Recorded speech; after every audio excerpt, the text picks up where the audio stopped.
Most people mess this up in more than one place, but when you get it right, you get this. Today, I'm going to show you how to get every step right, and I'll give you 3 kitchen skills that you will use forever. So that way when you make chicken cutlets, they'll turn out like this every single time. Stick with me, and I'll show you how.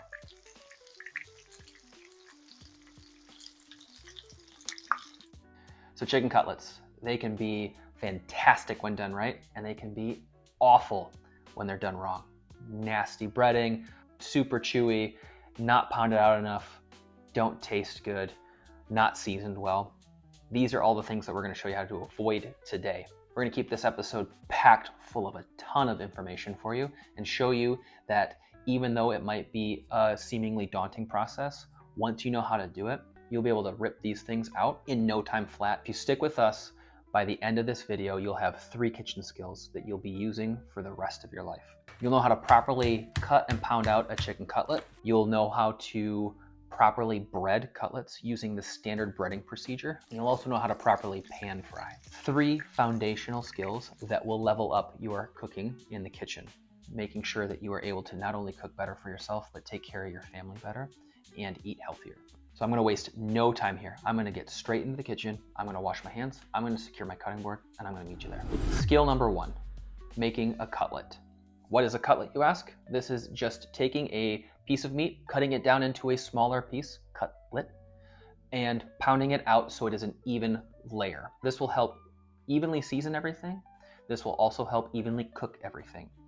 Now, we have shown you how to use a meat mallet for everything but meat to this point, so welcome to our kitchen here. If you haven't seen those videos, please go ahead and check out our library that is continually growing as we continue to help show that everyone can cook. So we've bought these organic chicken breasts. You can see here they're pretty large, and this is where this technique is great. We're going to take these large chicken breasts and we're going to actually cut them in half. From here, you'll see the tip end is a little bit flatter and thinner versus the head end of the chicken breast itself. We need to make these both even. This is also going to help stretch the volume of food that we're going to have. So it's going to take 1 chicken breast to make it 2 portions. Great way to save money and feed more people, especially if you've got a big family on a budget. Typically, this would make a gigantic mess. I was taught to use plastic wrap to pound out all of my meat, and that typically lends to mess that goes all over your cutting board. We are going to use a heavy duty gallon Ziploc bag. If you'd like to use something different, if you want to go without plastic at all, please feel free to just use your meat mallet on the chicken breast. And just be forewarned that you will cause a little bit more of a mess in the kitchen. We're going to take 1 piece at a time of the chicken breasts now that they've been cut. We're going to put 1 into the Ziploc bag. We're going to take our meat mallet, making sure that we are firmly holding the meat mallet, and we're going to pound the chicken breast out until it is about a 1/4 inch to a 1/2 inch thick. We're going to apply a good amount of pressure. It's going to make a good amount of noise, and this is fantastic if you've had a bad day to get rid of a little bit of tension. It's also fun to do with the kids so long as you're watching all your fingers. In this case, I'm working solo because we're doing a very large project here, and Xander is actually in school while I'm doing this. So that is why we are here today. If you don't know who I'm talking about, please go ahead and check out the episodes about who we are and what we're up to. We cook with our kids and our family because that is where we find the most joy. Now we're going to repeat that process all the way through. In this case, I am making about 8 whole chicken breasts worth of cutlets. We are going to cook 4 of them because we're a family of 4, and we're going to actually bread and freeze the rest for later use. Now that we've got these all evenly pounded out, we're going to put them onto a sheet tray that is lined with parchment that will make it easy to clean up. So once we've got this all pounded out, we are going to season our cutlets. So we're going to add some salt and some pepper, and we're going to let these sit for about 5 to 10 minutes. This is going to give us time to move on to our next step while that chicken seasons all the way through. This is a very important step because this is where we're going to be able to get the most seasoning into our chicken, as well as maintain the most moisture. So now that we've got those properly seasoned, we're going to let them sit for 5 to 10 minutes, and that is going to give us time to set up for skill number 2, properly breading our chicken cutlets.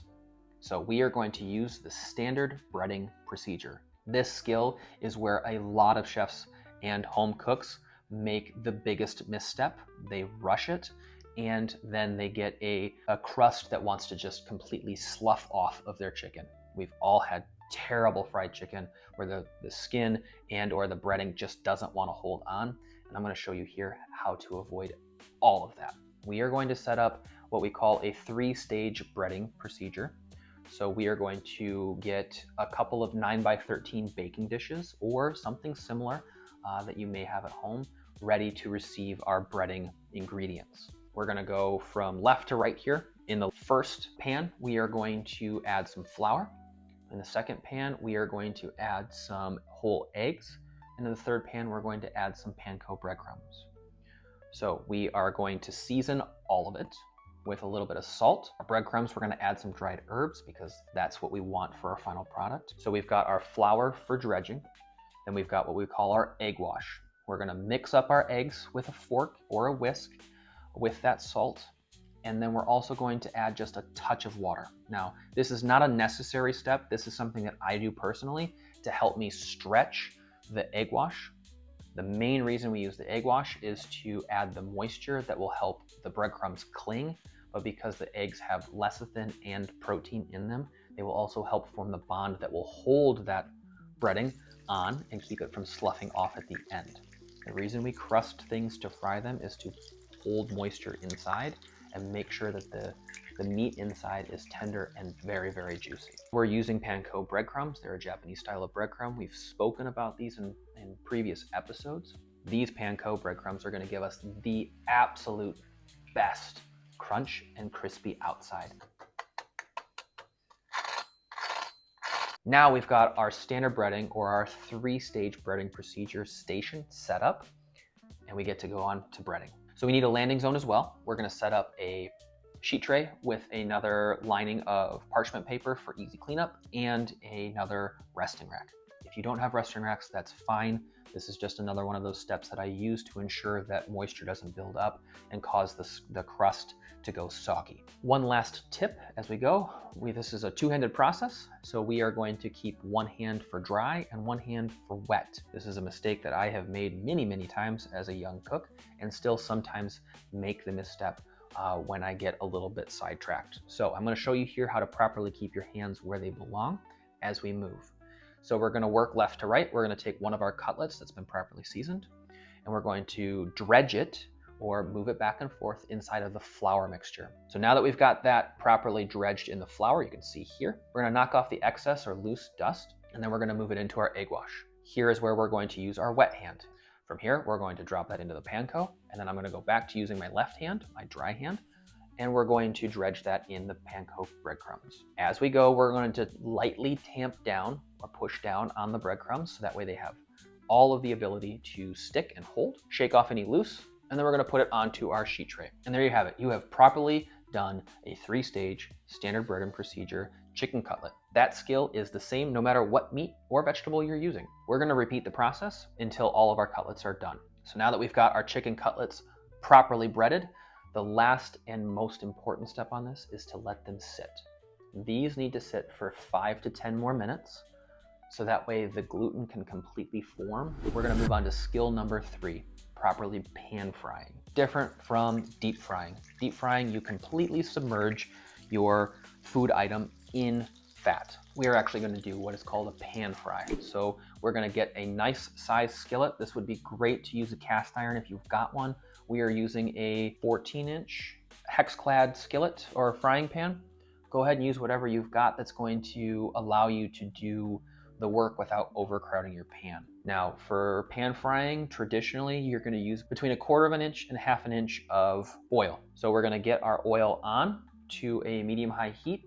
We're going to make sure that we're watching the oil for control. We've got a probe thermometer here that we're going to probe up to 350 degrees. While that oil is heating, we're going to create another landing zone. We're going to use a sheet tray with another resting rack. This is where we highly recommend having a resting rack. That will allow any of the excess oil after we're done frying to drip off of the chicken cutlets and allow the steam to be released and go around instead of building up underneath and causing the bottom to become soggy. Once that landing zone is ready, we are going to grab a pair of tongs. Now, this is where we want to be a little bit careful. We're going to gently take one cutlet at a time and we're going to slowly drop it into the oil. It's gonna hiss up, it's gonna bubble, it's gonna make all those happy sounds, but it can be a little bit intimidating if you've never done this before or if you've got littles around with you.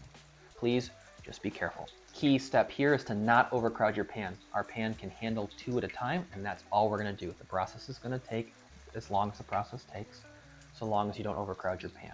If you overcrowd your pan, your oil is gonna cool down really, really quickly. The crust will not form as nice. It will allow some of that oil to seep in. The crust will be soggy and pale. We're gonna step back and we're gonna let it do its thing.